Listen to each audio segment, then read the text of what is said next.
What up, though? I'm your host, Young Tone the Man, and this is the Blackshot podcast. Let's get to it. Keep it 100 and kill yourself. Don't bullshit with it. What up, dog? Welcome back to the Blackshot podcast. I'm your host, Young Tone the Man.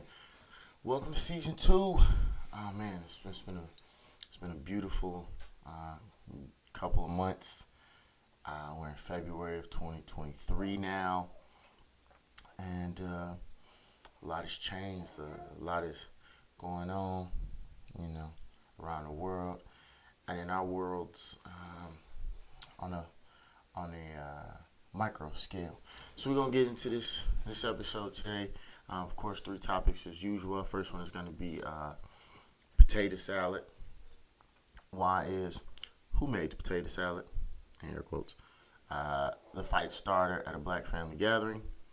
What is the most important food item at Thanksgiving? And passing down recipe books. Do we still pass down recipe books in the black community? Why or why not? Right?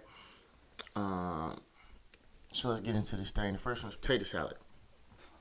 Now, every cookout, general black function that has, an array of food. In most cases, when it's a family-based function, excuse me, there's potato salad. And some people eat it, some people don't. Some people like it this way, some people like it that way. And there's always that who made the potato salad. You can whisper that, and it not really be a problem, right? You're like, yo, hey, who made the potato salad?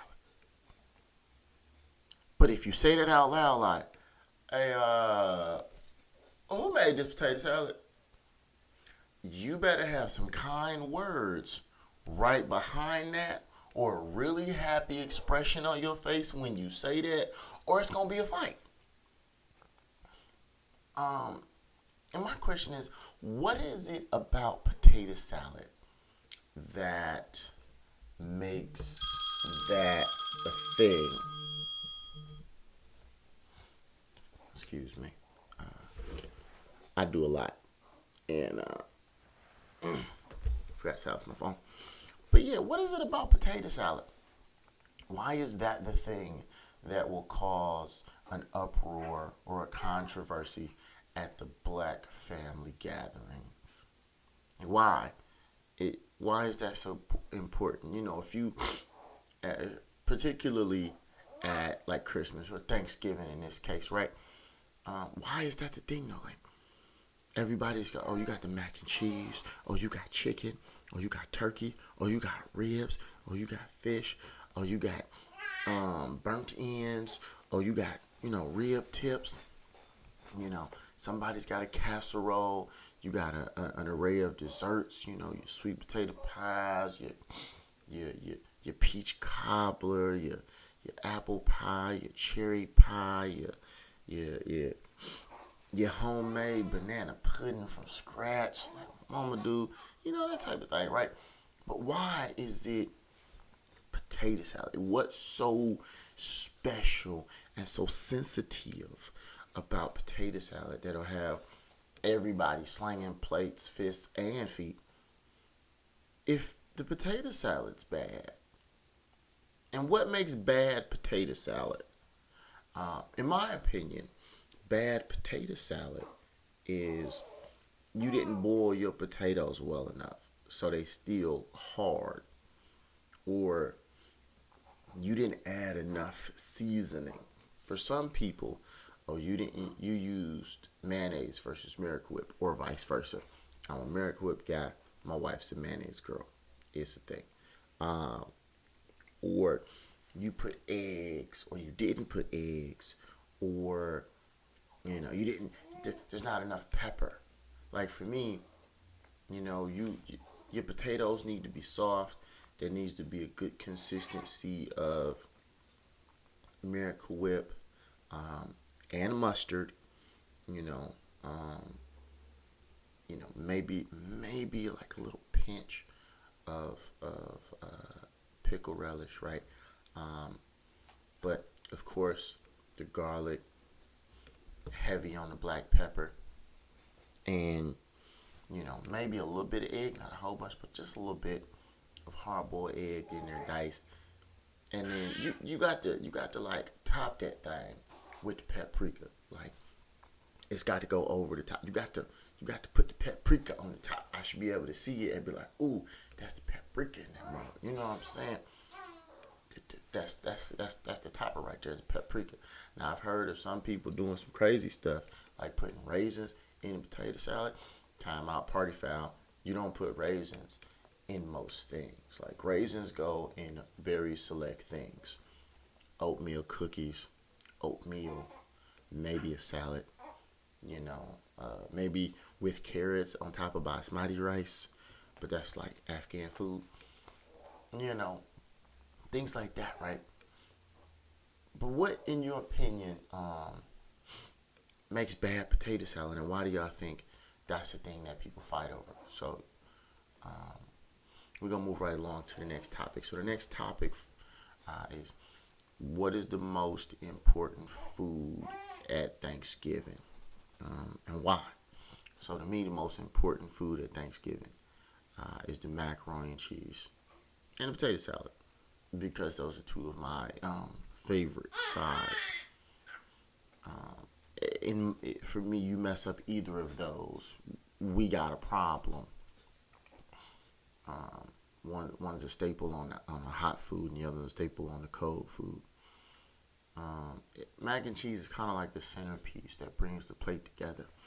You might have a little chicken, a little turkey, some ribs. I don't eat ham, but a lot of people get the ham on their plate. You may have stuffed bell peppers or stuffed mushrooms, right? But you gotta have the mac and cheese, maybe a little dressing, potato salad, cranberry sauce on that thing, right? You gotta have a good assortment. But that centerpiece isn't the meat. That's like a starting point, right? Like that's your starting point. But the centerpiece to me is the mac and cheese. Like the mac and cheese is like, that's like the thing that you kind of base everything else around. And you work with that. Y'all excuse me. My daughter's in here with me.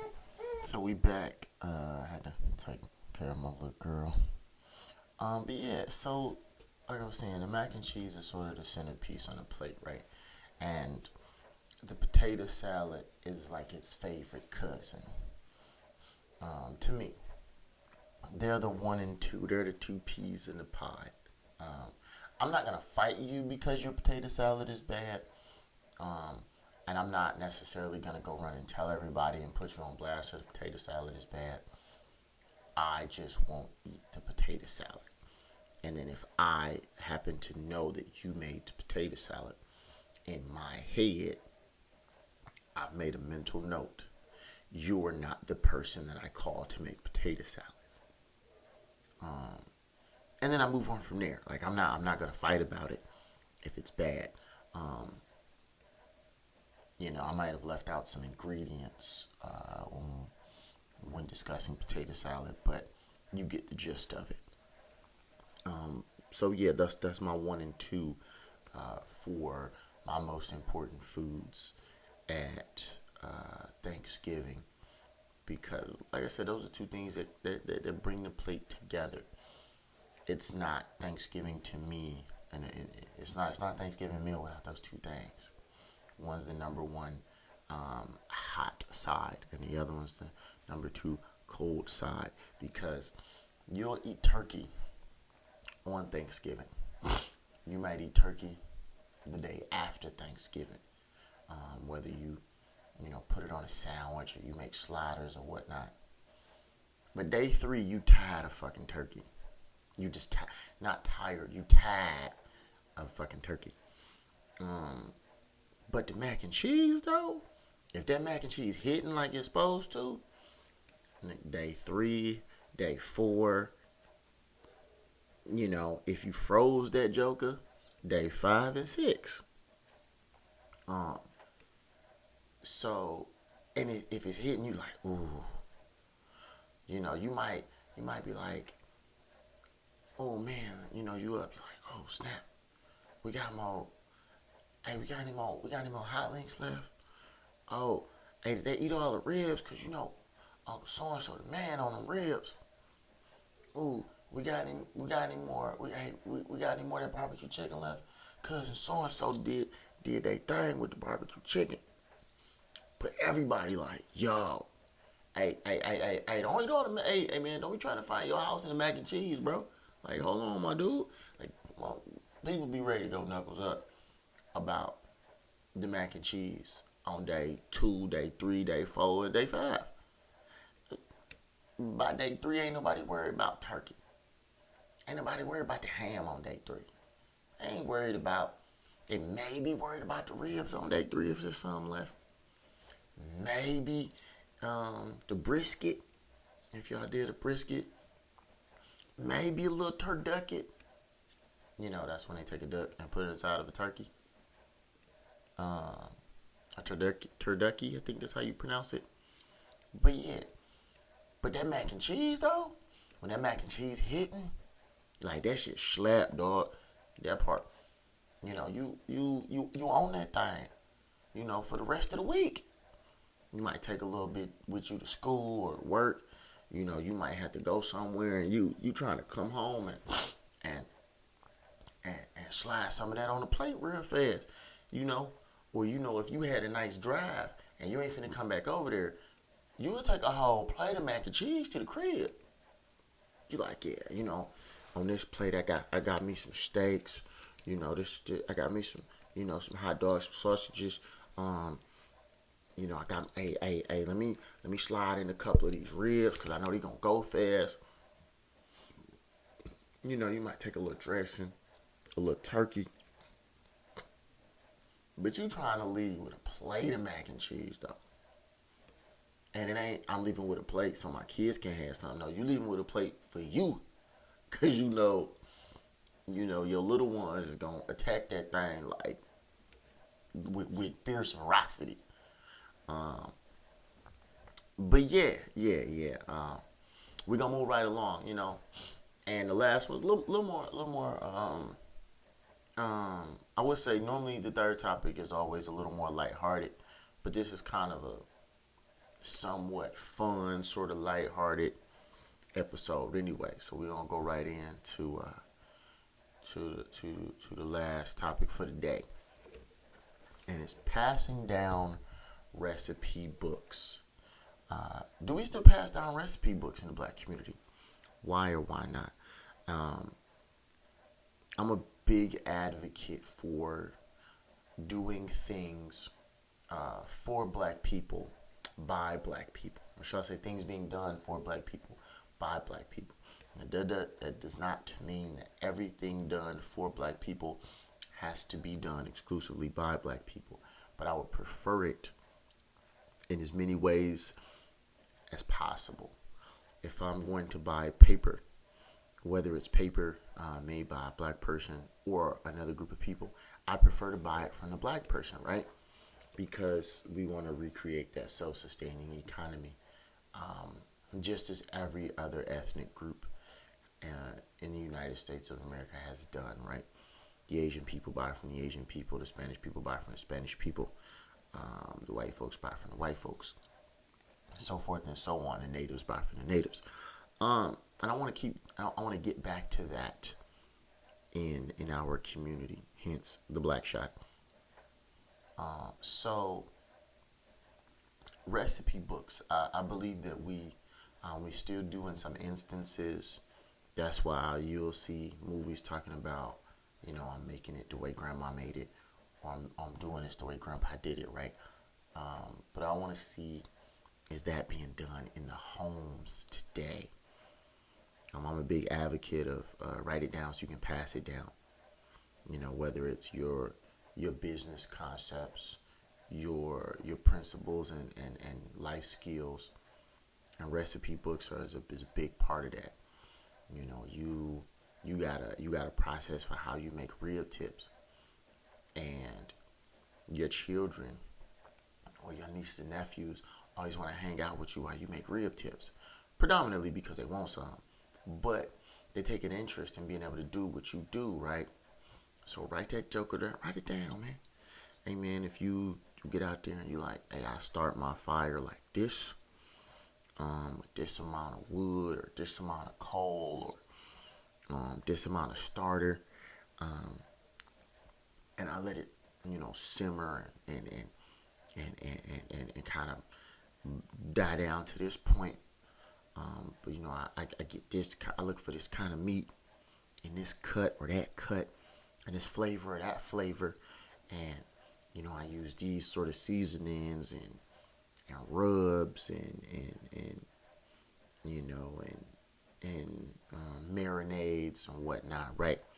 And you do your prep, or I wash it like this. I cut it like that. I rub it, I marinate it, I tenderize it, I do this, that, and the third, right? Write that down, man. So when you pass on, right, you still are around and people still feel your presence because your kids, your spouse, your nieces and nephews are like, hey, I'm gonna do this the way my daddy did it, or I'm gonna do this the way Uncle so and so did it, or Auntie such and such did it, or Granddaddy did it, or Great Uncle so and so, right? Like my brother, he's the grill guy, right? Shout out to my big brother Asmar. He's the grill guy, right? I'm not the grill dude. I'm the stir fry dude. That part. He's the grill guy. Now, but he's got a real particular method on how he grills, and a lot of older black men do, right? They have particular methodology to everything that they do. So write that down and pass that down, and I think some of the value in that is continuing the legacy, and the remembrance of that person and their skill set, and your enjoyment of that person and their skill set. And it's hard to eat food that was prepared the same way as so and so, and everybody knows this is the way so and so did it, and you not, have that moment of the remembrance of so and so, right? And I think that's where that comes in, and on top of that, it allows you to, keep that value of the effect that you had on people.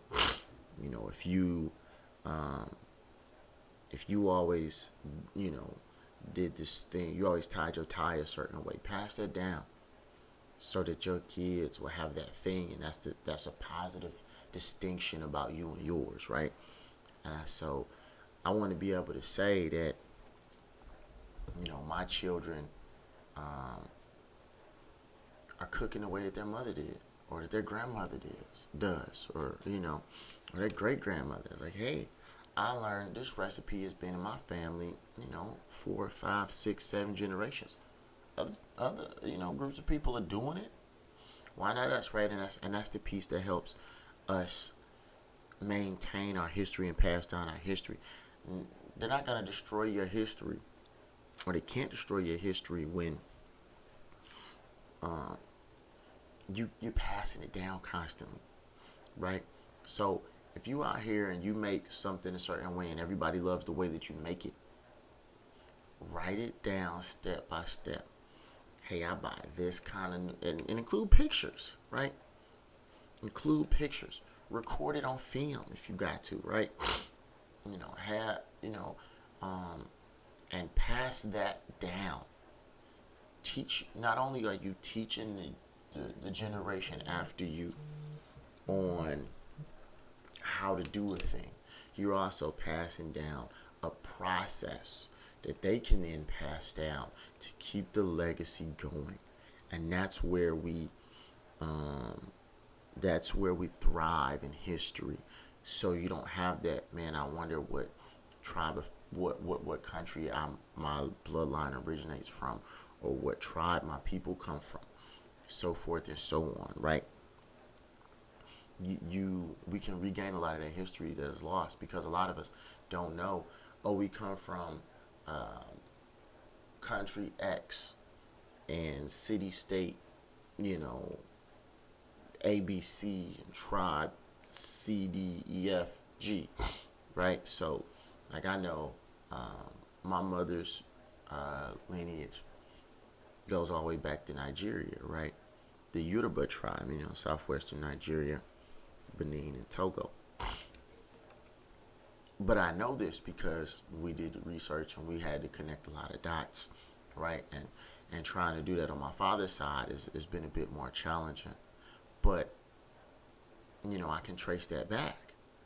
And while tracing that back, you get to learn, oh, you connected to these people who've done these things. Oh, snap. You find out that you're related to the guy who made the whatever, or the lady who made the this, that, and the third, right? And now you can see that in your bloodline, in your lineage, you have some positive history, right? You have some positive iconography that is associated with your name. And if you look at, people around the world, anybody with the last name, Marui, is going to be a well-respected person. Anybody with the last name,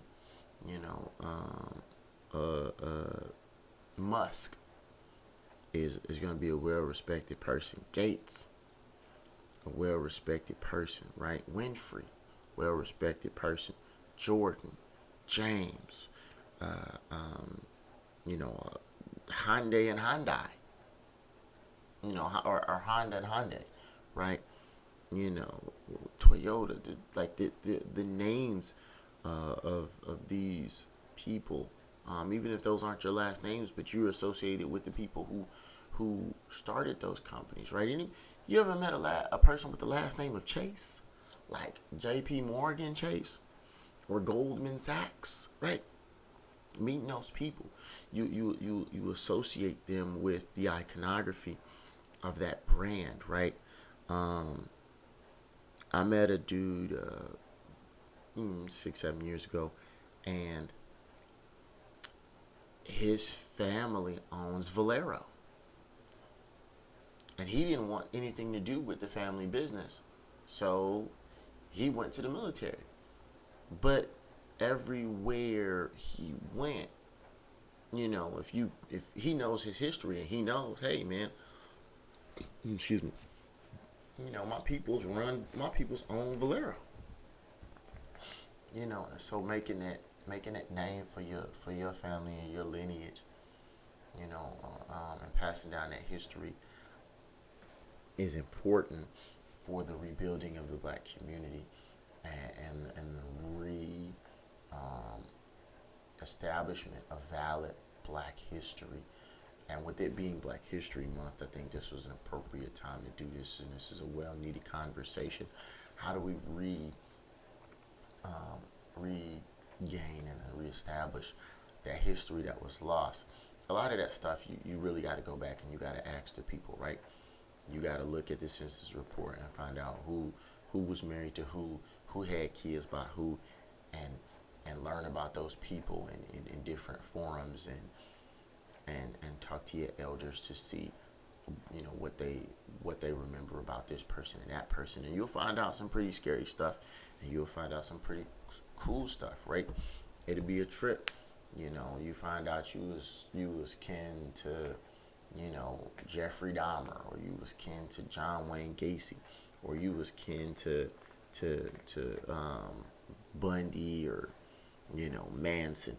But it'd be also dope if you like, oh, I'm kin to, John Bon Jovi, or I'm kin to Prince, or I'm kin to the Jacksons. I was like, what? Man, Michael Jordan's my third cousin, so forth and so on, right? A little something on the positive side, right? I'm kin to the person who made a stoplight. That's dope. You want to learn more about the dude who made the stoplight, or the cat who made the flushing toilet, or the sister who made, menstrual pads, right? And look at how that took off, and you can see that the innovation is there. You can see that the creativity is there. You can see that the positivity is there. But you can also have that lineage. You can also take pride and your name being attached to that positivity and that positive effect on society. And it may spark something in you to, go and be and do something, world changing, right? Where would we be if the sister hadn't invented the menstrual pad, or the brother hadn't invented the stoplight, or we hadn't invented the radiator or the toilet, or the gas mask? Think about where would we be at? Where would we be as a society, and in the world of pain management and the extension of life, if the sister hadn't done the chemical composition for ibuprofen? Medically, where would we be there? But that sister had some kin. That sister had, maybe some siblings, some cousins, maybe a husband, maybe some children, potentially. I don't know the sister off the top of my head. But, and I don't know her full story, but somebody was related to that sister, and that's a part of that lineage, right? And so it's a beautiful thing to say, I'm the great great grandchild of person X who did, insert world changing thing, right? And I think a recipe book and the passing down of the recipe book, though it may seem minuscule, though it may seem non-world changing, that process is the same as doing the thing that changed the society for the better, right? Because if we all started passing down recipe books, and adding to them over time, your grandma might have had 7 or 8 recipes, right? But when your mama got it, your mama added 7 or 8 recipes, and then she gave it to her sister. She gave it to her sister, who added 3 or 4 more, and then passed it down to you after your mama passed away. And now you grow up cooking, and you slap in there 3, 4, 5, 6, 7 of them. Your husband come in there, slap 3, 4, 5 of them in there, bam, and then that get passed down to your kids, and they slap 3, 4, 5, 6, 7 of them in there. It get passed down to their kids, and they slap a dozen in there, just all sorts of cool stuff, right? Now you 5, 6, 7 generations down the line, and you got a recipe book that go back 7, 8 generations that has, 45 recipes in it that has just been passed down from, generation to generation. And that becomes a family heirloom, and that becomes a family tradition. How many black people can walk in a house and see generation after generation after generation on a wall? You walk in your house, right? Or you walk through your house, and you can say, oh, that's my father, and that was my father, Joe Schmo the third, and that was his father, Joe Schmo Jr., and that was his father, Joe Schmo Sr., and that was his father, Eric Schmo Jr., and that was his father, Eric Schmo Sr., and that was his father, William K. Schmo II, things like that, right? You can look back at your lineage. Like, I want to be able to, I want my grandchildren to be able to say, to be able to walk through their house and say, oh, that's my father and my mother. Those are my mother's parents. Those are my father's parents. Those are my mother's grandparents. Those are my father's grandparents. Those are my, my mother's greats, my father's greats, right? Imagine being able to walk through the hallway in your house, and you be, you know, Joe Smo the eighth, and you've got Joe Smo the seventh through Joe Smo Senior on the wall. How many of y'all ever been into a fraternity or sorority house, and you see that picture on the wall with all those little faces on it, right? That's all the people who came through that fraternity or sorority house before you, right? All of the class pictures. Imagine being able to have that for your family. Oh, that's the class picture. What do you mean? Oh, this picture. Oh, who? Hey, your grandkids looking at you. Grandbaba, Papa, Pappy, hey Granddaddy, hey Granddad, who are all these people? Oh, that's this right here. This is all my brothers and sisters. And in this picture over here, this is your aunt. This is my sister. It's my oldest sister, and her son. And in this picture is my middle sister and her 4 children. And this is, your great auntie, right? But you got all these pictures on the wall. Of all these people in your family.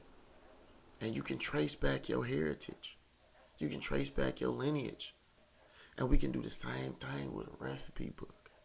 It seems silly. But when you start this recipe book, or you pick up where somebody left off, sign your name in it. Oh, you got a recipe for making candy carrots. When you put that recipe in there for these candy carrots, sign your name at the bottom. So they know, this was Uncle Laban recipe for candy carrots. Oh, this was my great auntie Asia's recipe for mac and cheese. Oh, this was my great uncle Henry's recipe for brisket, or